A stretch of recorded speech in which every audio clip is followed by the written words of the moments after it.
Hi guys, this is the definite article for Grinder School. Today, I'm just going to be recording a couple of tables of 100 NL team. I realised I hadn't done a live video in quite a while, so there won't be much non-standard here. For live videos, I don't really have a specific theme to talk about, but I have made a couple of changes in my game since the last live video. And as always, different spots come up in different videos. Naturally, 45 minutes, which is going to be about 300 hands playing two tables, isn't really enough to see a wide range of spots. So I think there's definitely some merit in me recording and you watching this. So without yapping on for any longer, I am going to note that my HUD might take a small while to pop up from time to time. Controlling clicks there, that should have. Yeah, my HUD might take a short while to pop up from time to time, which is a bit irritating, obviously, but it does pop up eventually, and as I'm mostly going to be using it for post-flop stats anyway. That's not too much of a problem. When a fish opens in middle position, I prefer to 3-bet hands like Queen Jack suited, mostly because I want to play heads up against a fish. He's not a huge fish. He's playing 33-25. But I've seen him use some very unusual pre-flop raise sizes, and well, as you can see, he's just min 4 bets, which we're going to call pretty much always. And on this flop, we're going to expect to stack him a very decent percentage of the time. We are just going to check call down in case he decides to spaz. It's not a great turn card because it's going to make him upset with a lot of hands like aces or maybe ace king, and obviously we don't really like losing both runs, but what can he do? He does have significant equity on that turn, obviously.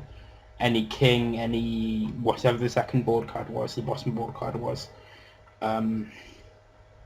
any club, any 10, and he wins. And also I have already won with ace queen against kings all in pre-flop just before recording this, so I can't exactly complain about it being unlucky. When a guy I know to be a pretty solid regular opens 3-bets 10 to the pot on the button, I'm just going to fold. It would be quite close if he 3-bets 9 big blinds. Queen Jack offsuit here was a pretty loose open in middle position. The reason I opened was that both the cutoff and the button I had tagged as weaker players. So, sorry, I'm just closing my curtain because the light's shining in my face. So I'm less concerned about being 3-bet or called if I get 3-bet or called by them, because I expect part of the range which they call me with, I'm actually going to realise more than my fold equity when they do call. Whereas normally with the bottom of your range, being called is a bad thing. Being called or raised is a bad thing because you expect because you expect your opener to hold to be close to 0 EV. That's why it's the bottom of your range. This turn bet is for value / protection. We can get value from ace high, etc. But yeah, obviously sometimes we're going to be behind when called. When the bottom of your range is 0 EV overall, and when everyone folds, we're actually going to call here because of the 2 fish in the blinds. When everyone folds, obviously that component is pretty decently positive EV. That implies that whenever you get a result other than everyone folding, you can probably expect to lose a decent amount of money. That was kind of a lengthy explanation, but yeah, basically sometimes we're going to expect to win more when fish call rather than less. We're just going to be 3xing the button against fish because we expect them to make some pretty horrendous post-flop mistakes. And the difference between the 2x and the 3x isn't sufficient really to make the lower SPR mean that our edge is so much lower that we can't earn more money by putting more in the pot pre-flop, where they're also going to make significant mistakes. I'm going to bet pretty. I'm actually going to pot here. We don't have a very wide value range, and we should be perceived to have a lot of bluffs. Pretty much any pocket pair we call pre-flop would check back the flop and turn it, and a lot of them have bricks this river. So if he perceives us to call, say, 6s plus pre-flop, that's 18 bluff combos we have here. And also I expect to always be ahead. So I think that's quite an interesting spot, actually. We could, in theory, overbet, I suppose, and actually expect to get a very high percentage of folds, because, believe it or not, I think we can be perceived to have some Queen X in our range there, as well, but at 100 zoom, exploitatively, I kind of prefer not having a very wide overbet for value range and being very heavy when we overbet as a bluff, for very bluff heavy when we do overbets. I think with a 9 of spades it's a little bit too weak to see bet. With a jack of spades I'd probably go for it. And against best in the call it's an easy fold. Yeah, against such a small bet I'm kind of tempted to continue with a very weak draw, but because we're unlikely to get paid when we hit a 7 because it's going to be a 4 straight board. Not sure what Dennis is doing here. I think he might be adopting a new strategy. Thing is, when he does start opening and raising bigger, we're able to have a strategy which involves more aggressive lines and fewer passive lines, if we're assuming that he's still got the same opening range. We're just going to fold against the 4 bets. The reason for that, it's quite tough to explain. It's essentially we have less of a calling incentive. We're just going to fold against the pot size bets. So we are happier to polarize our range in a way which I'm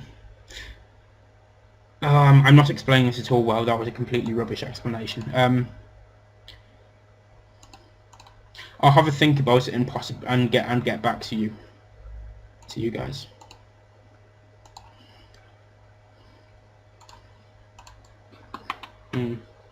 Yeah. Against the 4 bets, if I had 3 bets to about 10 big blinds as I would against the normal sizing, against a 3x, I would probably be calling because he'd be 4 betting to about 22 and we'd have a decent flop SPR. But I think when he makes it 24, we're going to get about 1.5 to 1 flop SPR, which isn't great for speculative hands. And even though it's only about 1.8 to 1, if he's 4 betting to 22, it's still significantly better. Because we're 3-way here, and we can't really check call, I think c-betting is going to be better. This is actually a turn on which we're going to want to check a whole bunch of our range. Because he should have a lot more Jack X than we do, given that we wouldn't see that most of our Jack X.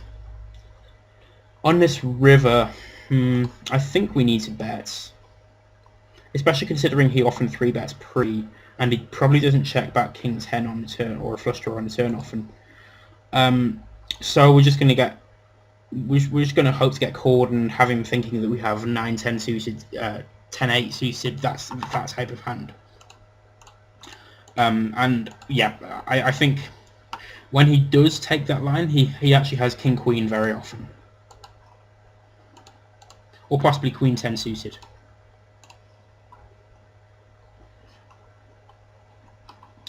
Creander is playing one table. I definitely defend this against just him, and I think we probably need to defend against two, but the fact that we're three-way, despite getting better odds, makes his hand play substantially worse. So defending Bree is actually pretty close. Naturally, we can't fold to a bet when checked too. We've got top pair, for God's sake, don't fold top pair. And that's, in case it's not obvious, I'm being somewhat facetious. What's his... This isn't going to play well against in 3-bet pots, so I'm just going to jam. His 3-bet range seemed pretty wide, so I'm pretty happy with just jamming, especially considering I'm just going to win it twice. The turn seemed a pretty easy fold with ace-3.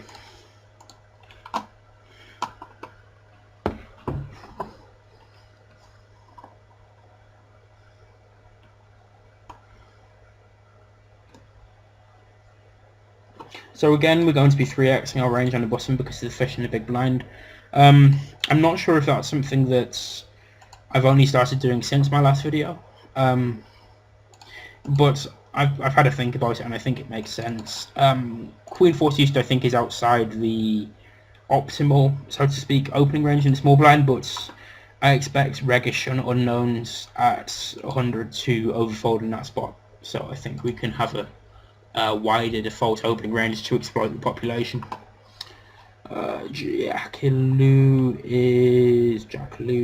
is playing one table, so we're going to 3x the button with our range. It's interesting to note that this guy uses a small blind limping strategy. Because we're a little bit deeper, I'm not just going to 4-bet jam. That is actually quite tempting with the fish in the pots, but we are going to make it pretty big because of the cold call. Here we're just going to check back the turn and value bet most rivers. Because he's limped a small blind, presumably with his entire continuance range in that spot, and we've checked back, he actually has a lot of ace-x on this flop, which is relative to us because we're raising most ace-x, which means he should be not c-betting but betting that flop very often, and he's just a huge nit. That's a very easy value bet on river.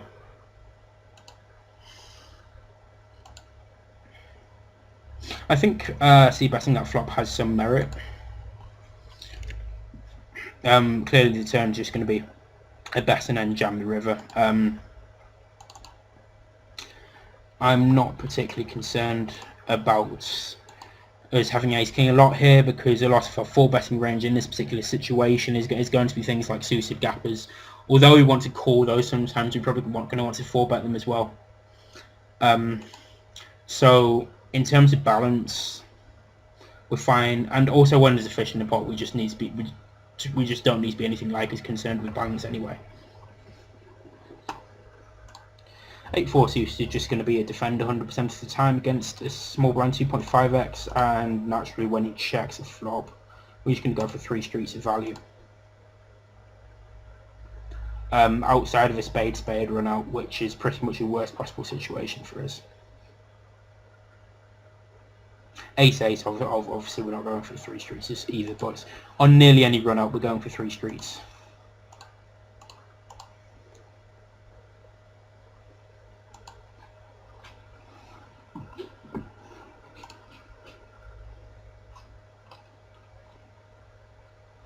Picardi's playing one table. With only fish behind, I'm just going to raise bigger with my better hands and smaller with my weaker hands. I actually use a different strategy in the cutoff when there's a fish in the big blind. In this, I make it smaller rather than bigger as I would on the button. The reason for that is that there's still going to be a regular who has position on me who I have to contend with. And when I make it bigger in the cutoff, he can make my life hell by 3-betting a lot. Just going to fold here. This is actually a pretty interesting spot. I don't expect him to have many sets pre-flop here. Because I want to barrel a lot of my bluffs on his turn, I think he's going to need to defend a pretty decent portion of his ace high here. Although we're obviously beaten sometimes.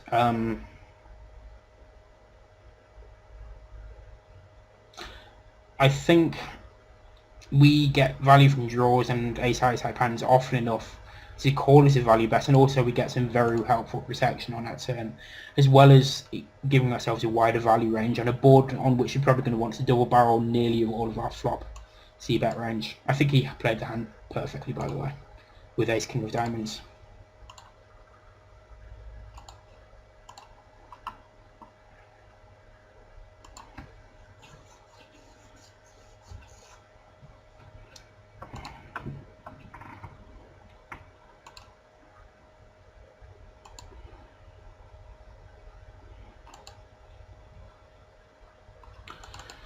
On this particular river, I think we probably want to check. It's actually very tough for us to have bluffs here, because all of our straight draws made at least a pair. We're going to need to start turning our flop check calls with ace high into bluffs. But still, it's going to be hard to get calls from much worse, especially if he starts checking back some reasonably strong hands on the turn. And from what I remember about that player, I think he's capable of checking back, of bet checking a fair few kings there. There's a fish in the small blind here, so we're going to 3x.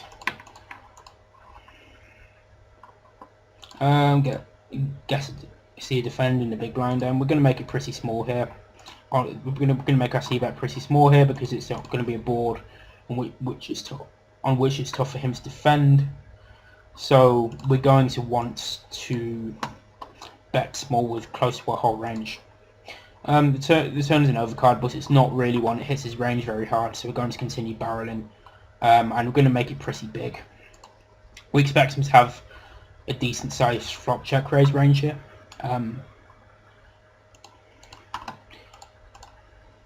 So he doesn't really have any nutted hands, so our hand is really strong. The speed of his turn call indicates it is more likely to have King X than otherwise, because King X is a very obvious call even against that sizing, whereas hands like A7 I think he might want to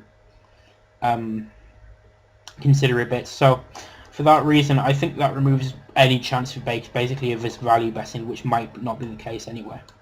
Okay, A6 with a flush draw. He obviously snap check calls as well.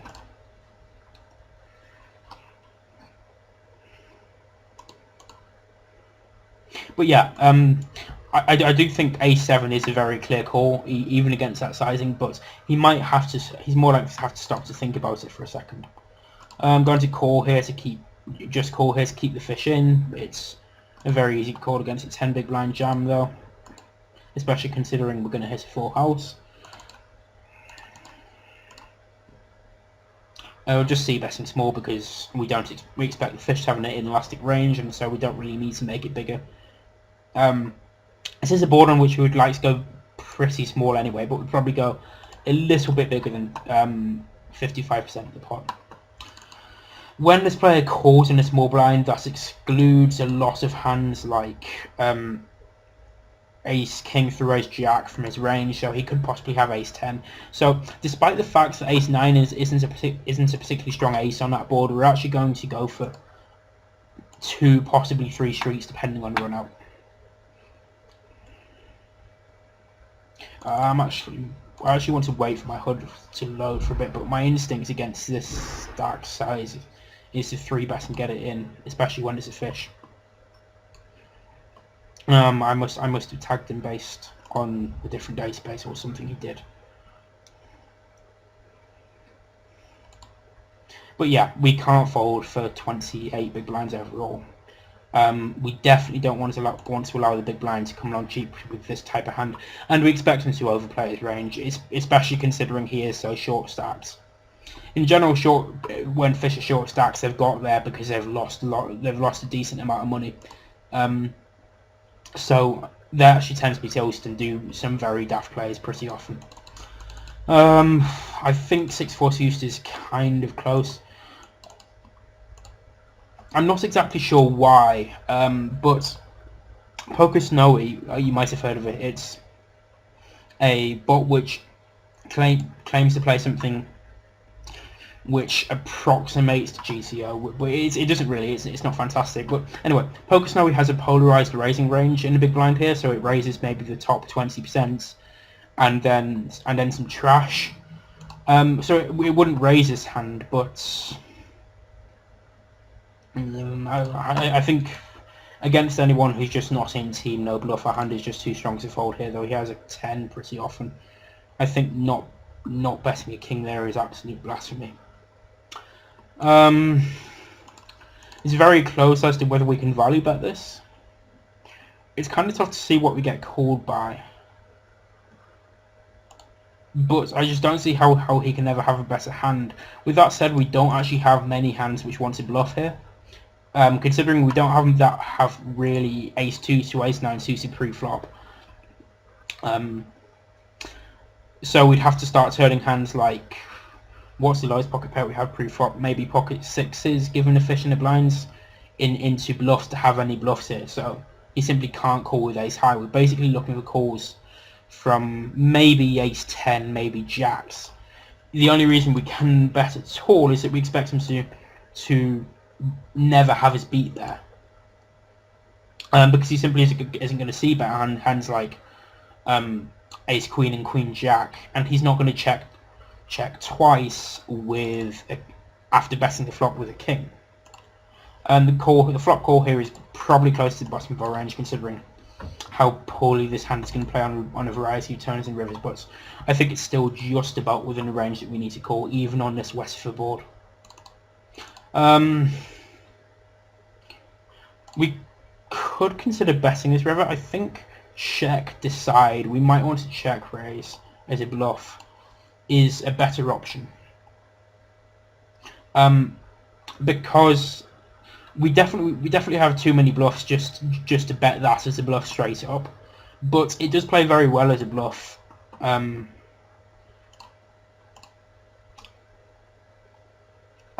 When you do check raise it, considering it blocks the two pair hands which might be more inclined to bet call that river, whereas it doesn't really block that many bet check bet bluffs. And I don't really think it can call against the bets, considering our opponent should have a lot of ace-x in his range.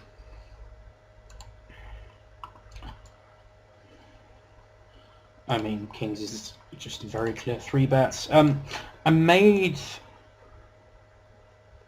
c-bet. Yeah, this is a hand. We'll talk about it in a second.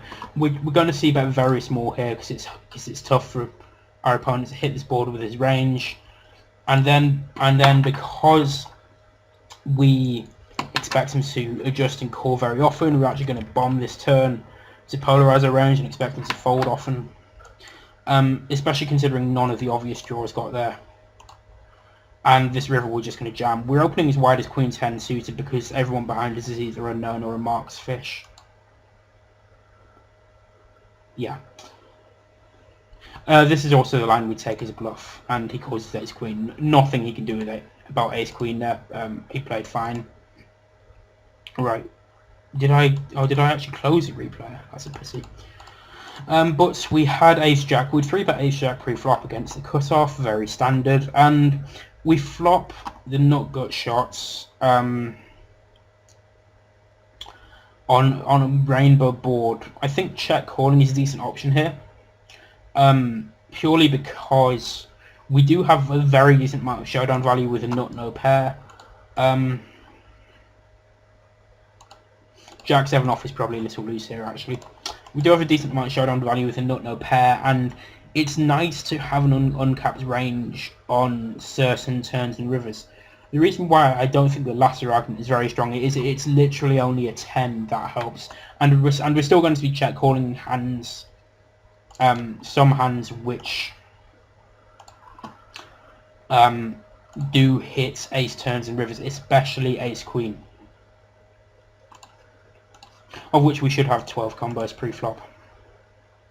taking into account the blocker on that flop.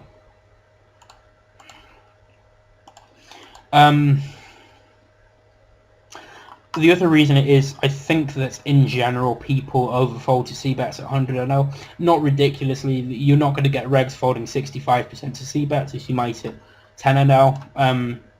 But I think your average fold to c-bet among regs is going to be about 45%, which is a little too much. So, especially considering I've got this guy marked as someone who folds too much to steals, that's likely going to translate to not really taking account of minimum defense frequencies in general, and thus he's going to be overfolding flops more than average, if anything, for the limit.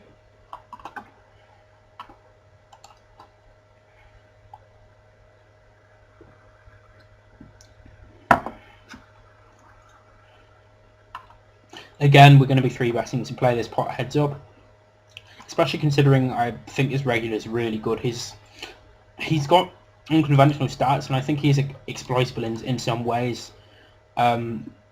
But he's been one of the biggest winners at the limit for quite a long time. So I mean, let's put it this way: when I first played him, I had him tagged as a bad reg, and I think the reason was I didn't understand a lot of the stuff he was doing. But it's just one of those points that when you know of someone's results, then and they are doing extremely well, then you might have to believe that a few of the things that you think they're doing that are dumb or stupid are simply them doing things you don't understand.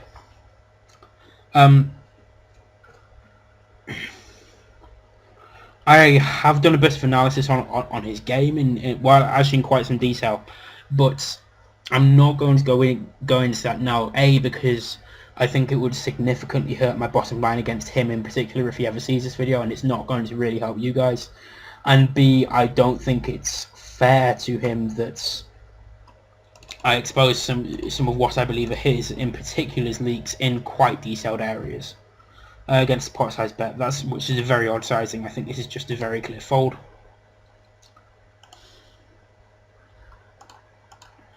Really, this is just a terrible hand to bluff here. From a balance perspective, we might actually want to bet this turn.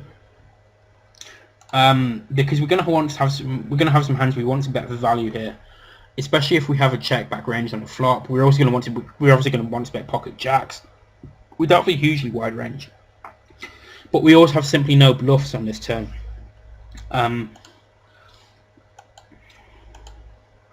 Which we don't have any hands which aren't at least a pair. We could I think bluffing river is significantly less attractive than the turn, because I think people will tend to have jacks a decent amount of the time here, jack X, and they will simply not fold it to a single bet, whereas they might fold it to 2 bets. King 8 suited could just about be a 3-bet against the cutoff, but it's very marginal, and I think it would be non-standard and not good as a default.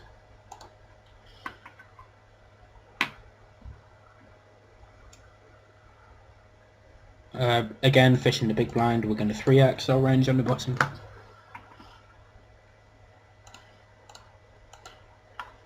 And again against the fish, we're just going to bet our equity, use a super exploitable sizing to just try and make the most money as we can with this hand against them in particular. I don't think we can really bet the turn, because I don't expect them to fold anything that they called the flop with, which is gonna tend to be either a pair or an open ender. So we're just going to take a free card, hope to hit one of our outs, and if so, value bet the river.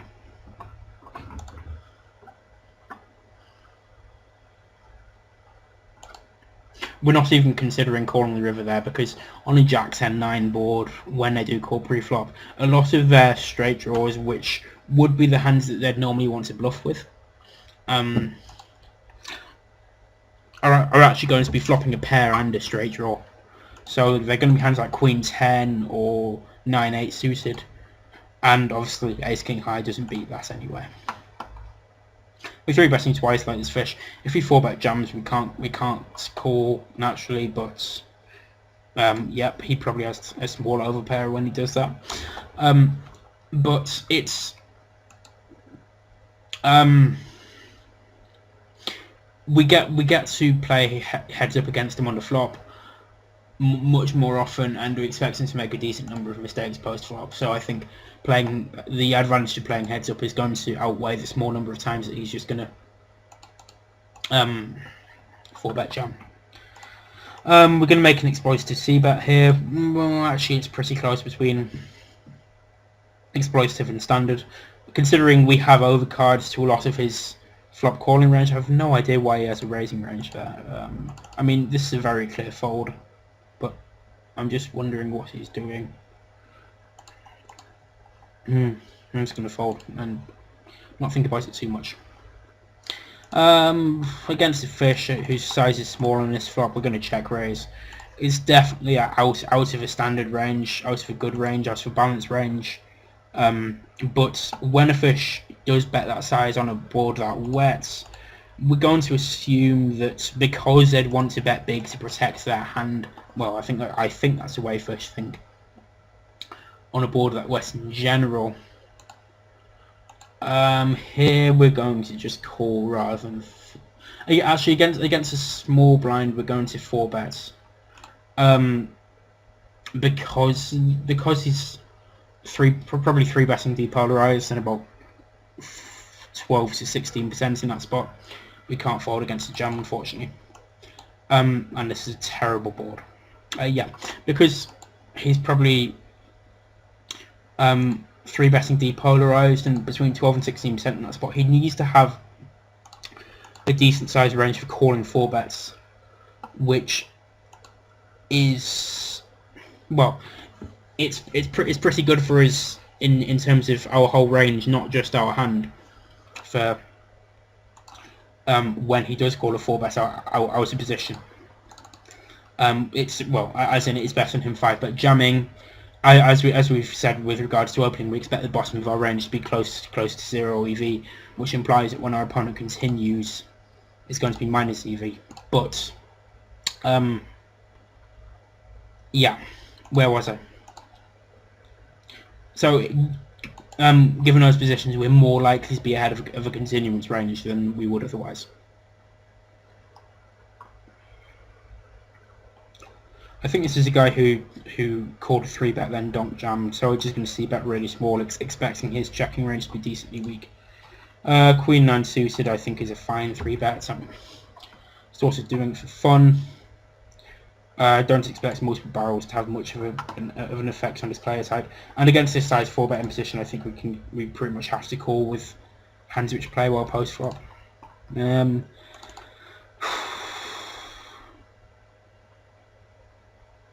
I'm just going to bet really small to hope to get called by all his Queen X.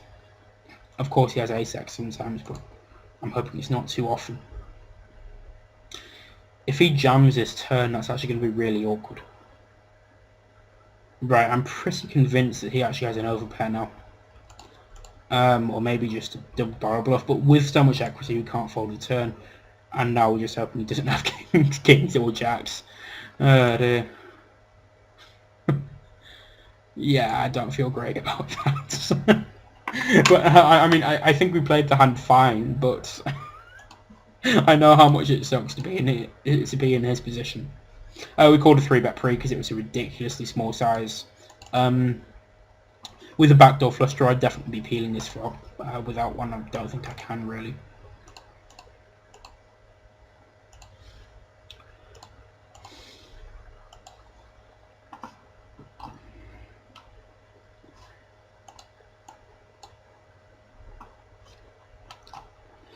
When my mouse disappears off screen, I'm just looking to check how many tables people are playing, and that's why it tends to come back and tag somebody. Guessing, like, well, we were getting about 6.5 to 1 in the big blind. We just wanted to play extremely wide against the best in the 2 calls. So I think ranges are sufficiently strong that we should actually just fold here, considering a 9 isn't actually that good of a card for us because we expect at least one of the other players to have King 10 somewhat often. This is a flop we're actually just going to see about 100% in this spot. Again, we're expecting regs at this limit to overfold, and also they will struggle to defend on that board texture.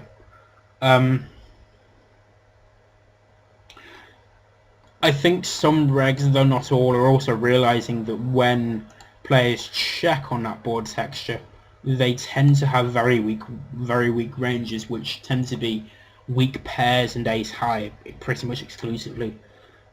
So because we don't want to adopt a strategy which involves a lot of checking stronger hands, I think that makes betting almost always, if not always, more legitimate as a strategy.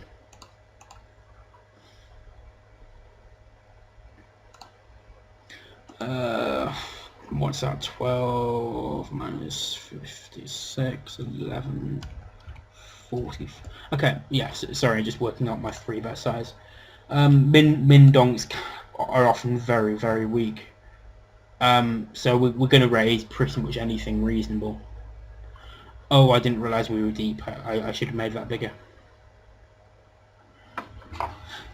Because we have made it small, we're going to adopt a strategy of... I'm not sure if I should raise this.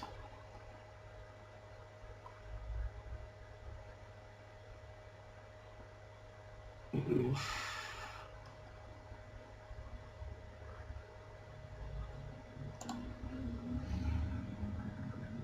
I think a fish is, after I've taken this long, a fish is just going to be called too often to raise. I mean, I know theory says that that's the bottom of my range, just bluff, especially considering we can equate a min donk almost to a check.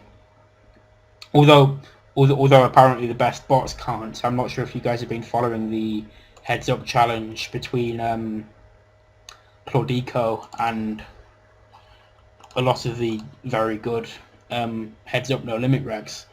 But one of the strategies that the heads up no limit regs been using is to min donk, to expand the size of the bot's game tree in order to make it encounter situations it hasn't calculated before.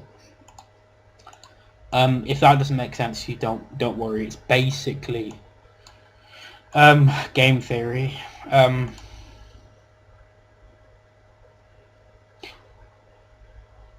Which you will almost certainly never need to know until online poker becomes a pursuit of just pure computer science.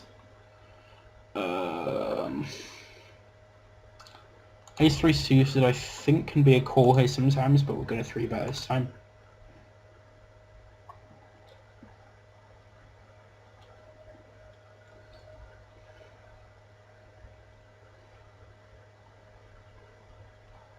We're going to 3-bet small and fold to a 4-bet jam here. Mostly because we really like having the initiative against fish, who are just going to overfold so often on flops like this. With pocket deuces, I think limping the button with this particular hand with 2 fish in the blind is actually a legitimate strategy, considering we don't really want to blow the pot pre-flop. But I think min raising is probably also fine. Anything but folding I think is probably fine, basically.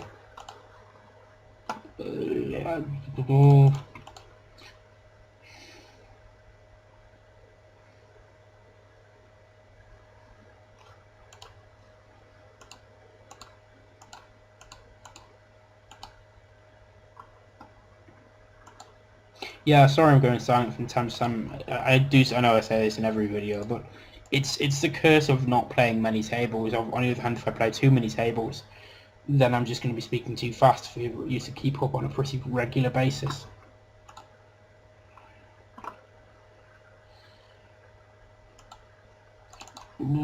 Jack 2 suited, I'm actually going to 3-bet in this spot against a 3x.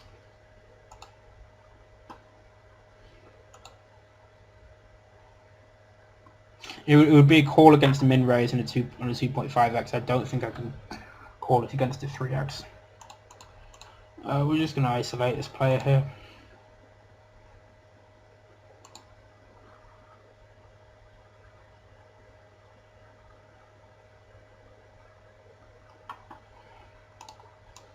With a close to full stack fish and big blind, we're going to start using small blind calling range.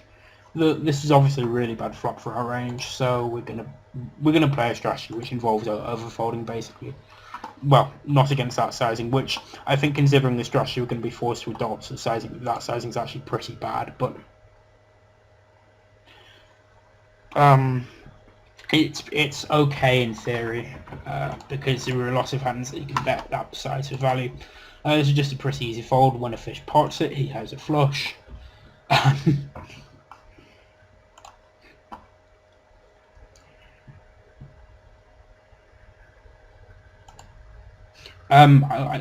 mean, hopefully it's something that you guys have worked out for yourself, but notice that the gut shot is pretty worthless on this board, considering if you hit it, a single ace makes it straight, and an ace is a pretty regular card for people to have in their ranges. We're going to fold this one.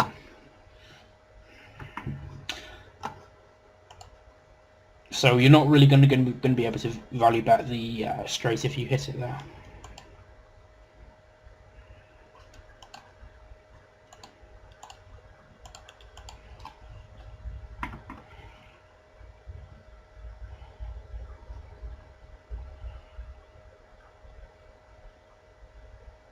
God, I hate it when people tank when I'm playing 2 tables for a video. At least it's not one of those auto time ban mobs. I'm sure you guys know the type I mean. The ones that are playing more tables than they can handle, so they use a script to auto time bank pre-flop, then end up time banking on both hands because they're playing more tables than they can handle. I mean, not only do fish get pissed off, which is pretty awful, it pisses me off to no end. I'm a pretty busy person, so I don't get to play often. When I do play, I don't want to have to wait around. I don't want to have to wait around for knob wrecks.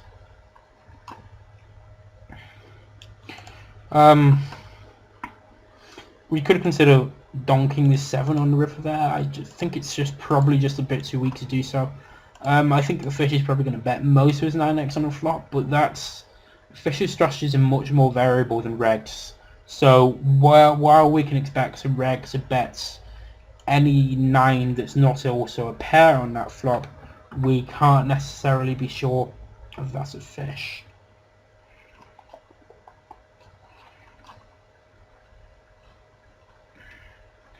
Okay.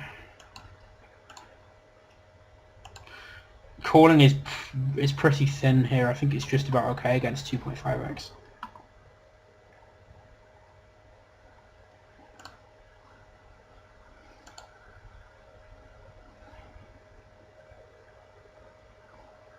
So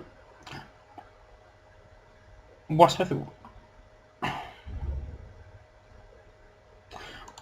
I'm actually really loath to explain my specific reasoning here, because the reasons I expressed about this player earlier, but I actually think that he's going to be very value heavy when he bets this size in this spot because of the read I have, which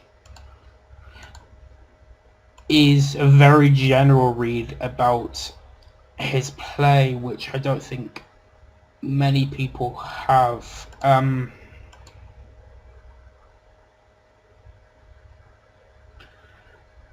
Let's compromise on that. If you see this video and you're a Grinder School member, then absolutely comment in the thread, and I will PM you the reasoning behind that.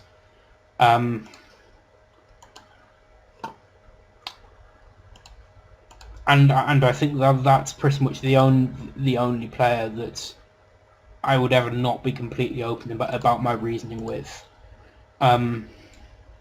on these videos.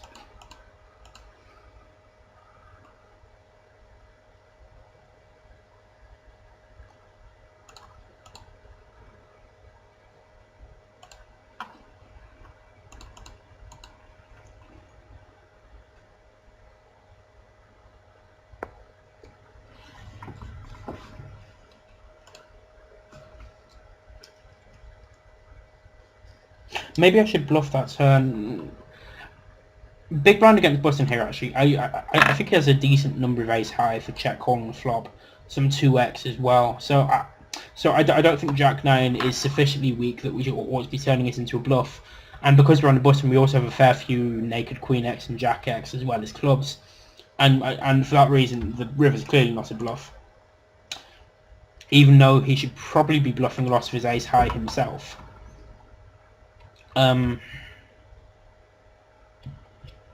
Which would obviously make our equity against his checking range much worse. We're 3-betting this middle position to get cut off against MP because he's opening every position very wide and then not folding much to 3-bets.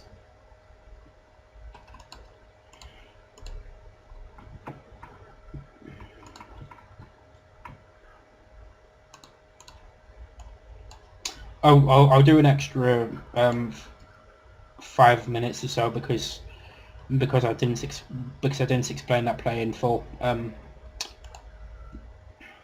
Though as I said, if that does occur, if you do want to know, then do just post in forum thread and I'll PM you the reasoning. Yeah, just a quick note. Hopefully you've noticed this, but your cold calling range small blind against under the gun should be very tight. If by some freak occurrence we get a regular we get one of the cold calls from one of the a cold call from one of the regulars in a blind, we can defend fours here, but because that's so unlikely, now we certainly can't play it, but that's very unlikely, but because it's going to be plus EV to do so, we don't really want to fast fold until we see that. We're going to squeeze because small blind's a fish and we want to play heads up in position with him, and king queen can be a 3-bet big blind against button anyway. We wouldn't want to 3-bet it heads up this deep because king queen offsuit in particular isn't really going to play well because it has very little not making potential, and so it has relatively large reverse implied odds, which is pretty bad at this stack depth. So we want to keep this pot small pre-flop.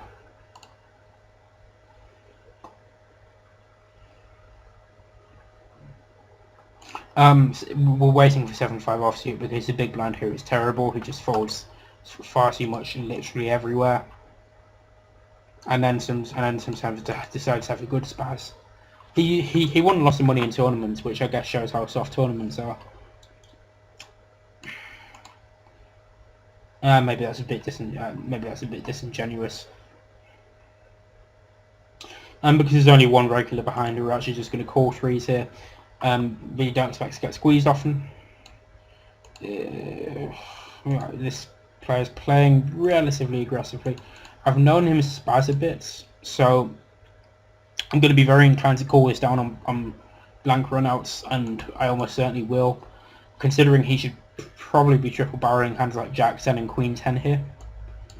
We're just going to tank a bit to hide the fact that this is such an obvious call and never anything else.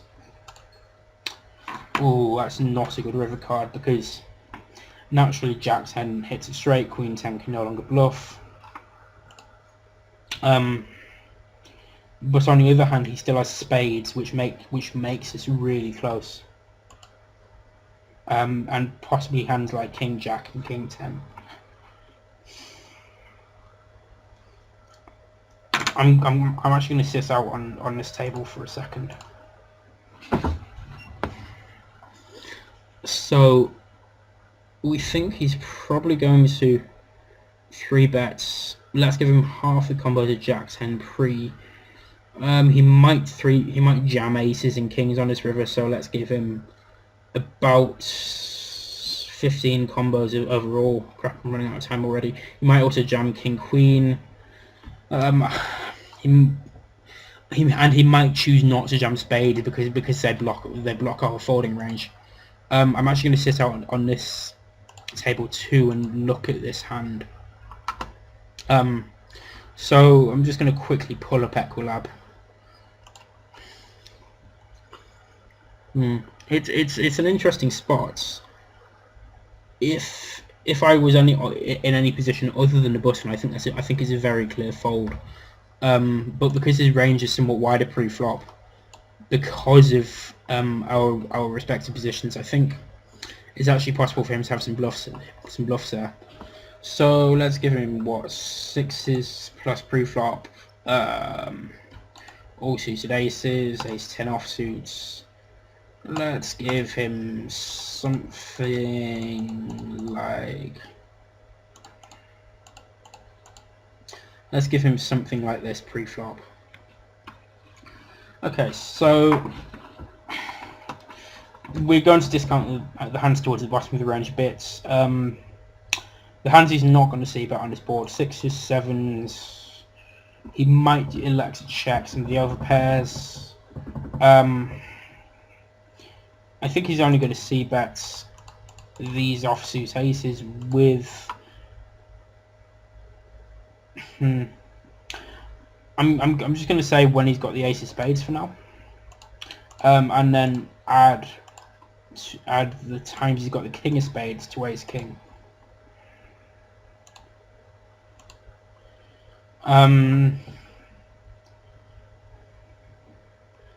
The suited aces I think are the same. Let's just deal with the Broadway ones for now. I think he's going to see bet spades and clubs. He might choose to check ace king and ace queen of spades sometimes, but not always. I don't think he's going to bet an 8 very often. So let's remove those. And let's say he is going to... Let's say he's going to see bet spades and clubs with these as well. And is always going to check ace 3. Now let's... I think he's definitely going to see only going to see bet offsuit kings if he has a king of spades.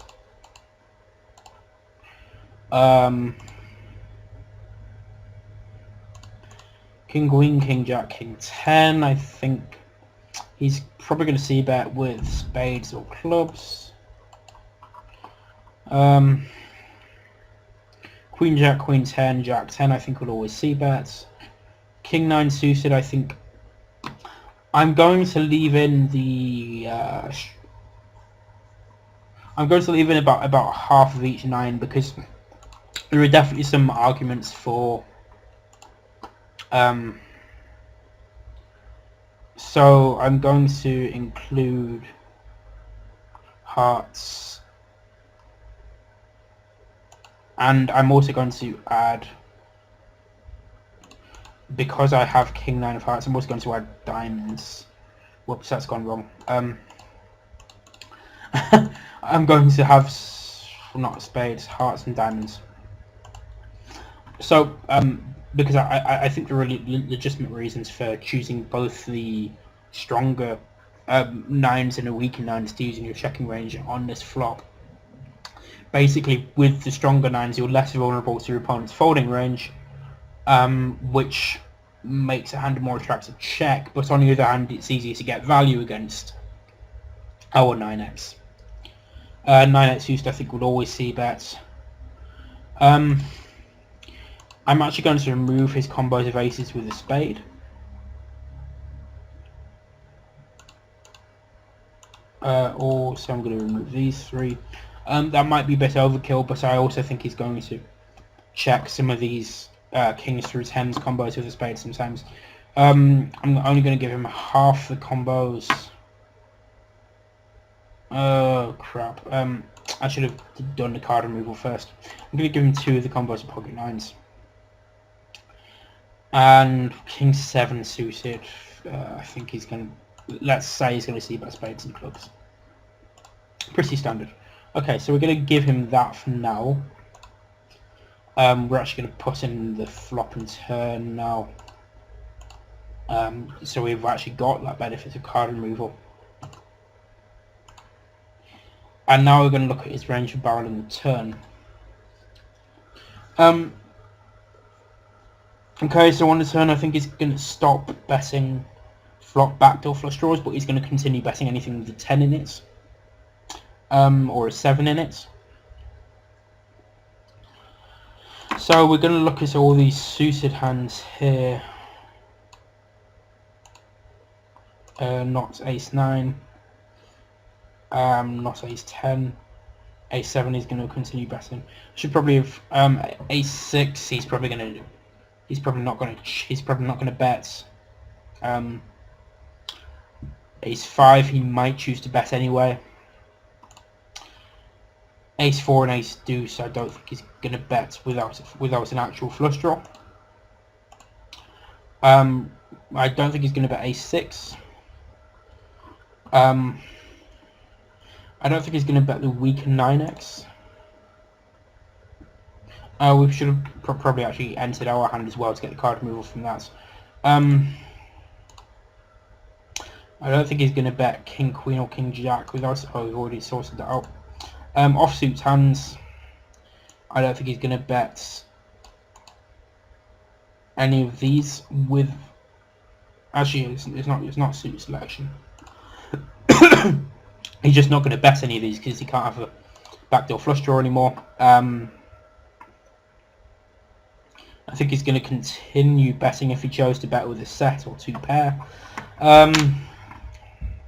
And I'm actually going to remove arbitrarily 10s and half the combos of jacks in his range, which I think he might choose to protect his turn checking range. So I'm going to give him the combos of jacks without a spade in them. And I'm going to leave that like that for now. So I'm going to say okay. Now I'm actually going to enter our hand, king 9 of hearts. So we've got that for the river at least. And the river was the queen of diamonds.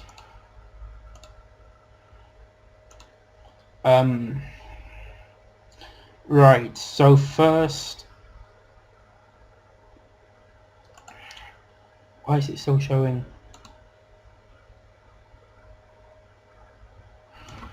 Why is it still showing 3 combos of...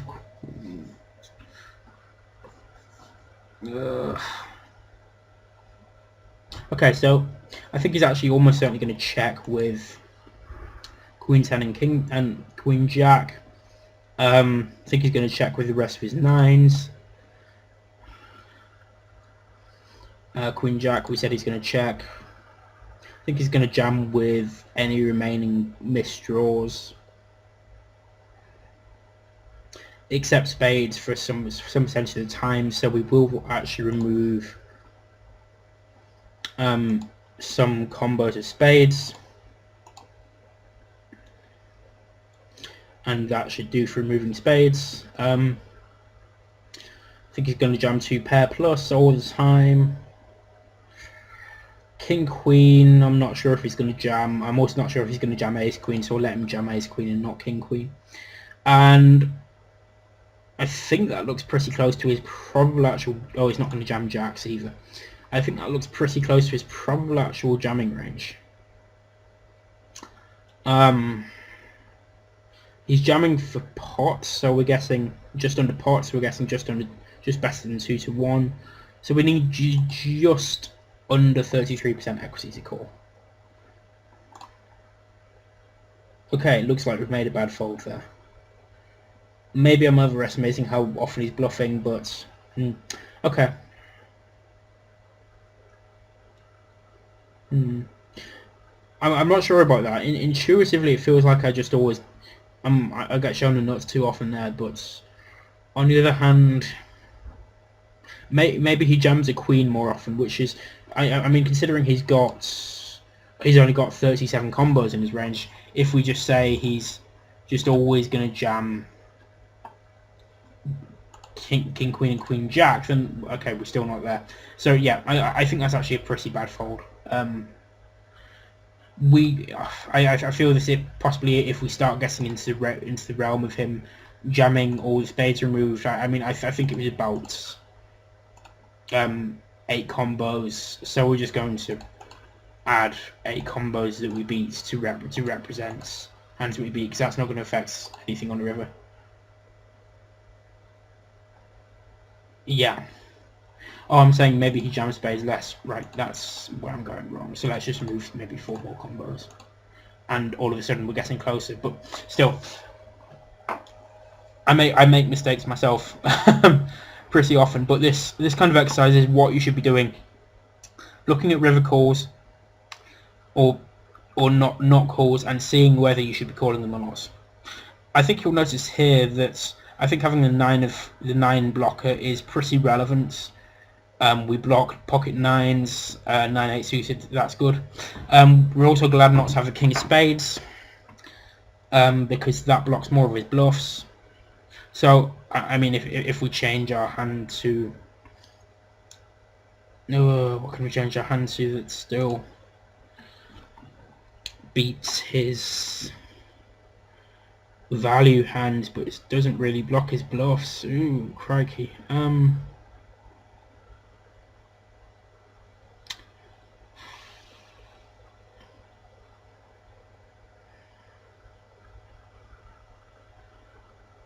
Okay, this is probably complete rubbish. We simply never play this hand this way. But let's say we have pocket 4s without a spade. All of a sudden, because we don't have good blockers, our equity goes down significantly. And you'll notice that he's still jamming the same range. Our hand has the same value against his range in that it still beats his bluffs and loses to his value hands. But now, because it doesn't block his value hands, it's not a good hand to call with. Okay, I hope that's been useful. Thanks guys, I've been the Definite Article for Grinder School, and good luck at the tables.